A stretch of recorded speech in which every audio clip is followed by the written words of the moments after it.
Chris is a compulsive shopper. His parents left him quite a bit of money. He spent it frivolously. Motorcycles, cars. This is a beautiful Yamaha motorcycle. The Chinook RV. Chris threatened to divorce me when I retired. Go to work. I do work, Chris. I'm talking about now. I got tired of Chris buying for himself. And I said, well, let me get some Botox and some fillers. I scheduled a mommy makeover, breast lift, and a tummy tuck. It cost $18,000. Now, New York Times best-selling author and the self-professed pit bull of personal development, and a good friend of mine, Larry Winget, is joining us today. And Larry, it's good to see you again. Thanks.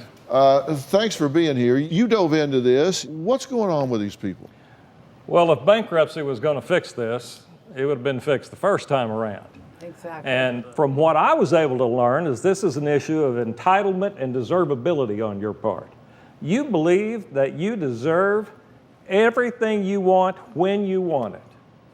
And you spend it to get that, whether you can afford to get it or not. You just spend the money.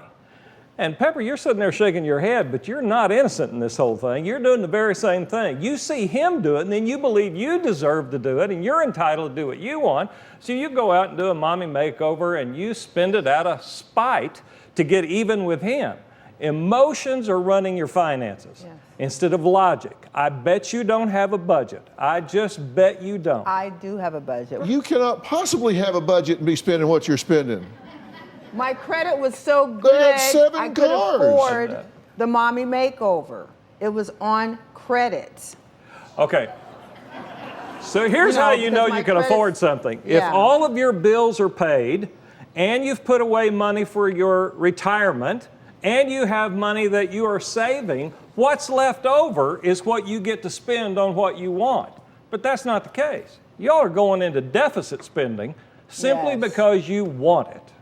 How can you be going into bankruptcy and own 6 or 7 vehicles? I sold that one to pay off my student loan. Yes, I did sell that one to pay off your student loan. Yes, I did. The RV, the Silverado truck, I want to keep those were are inherited vehicles. Yeah. I didn't pay for those. Why can't I have an RV? Because you can't afford it. Yes, I can. I don't see how, Dr. Phil, I'm not trying to be facetious. Why can I not? What is an RV let me ask you a question. doing You to said, why her? can't you have it? Because you went and accepted services or goods from somebody and you didn't pay for it. So you owe them money, and they're sitting there unable to feed their family because you took their goods and services and didn't pay for it, and then you're driving by in an RV? And we pay the Chapter 13 every month. I pay it every month.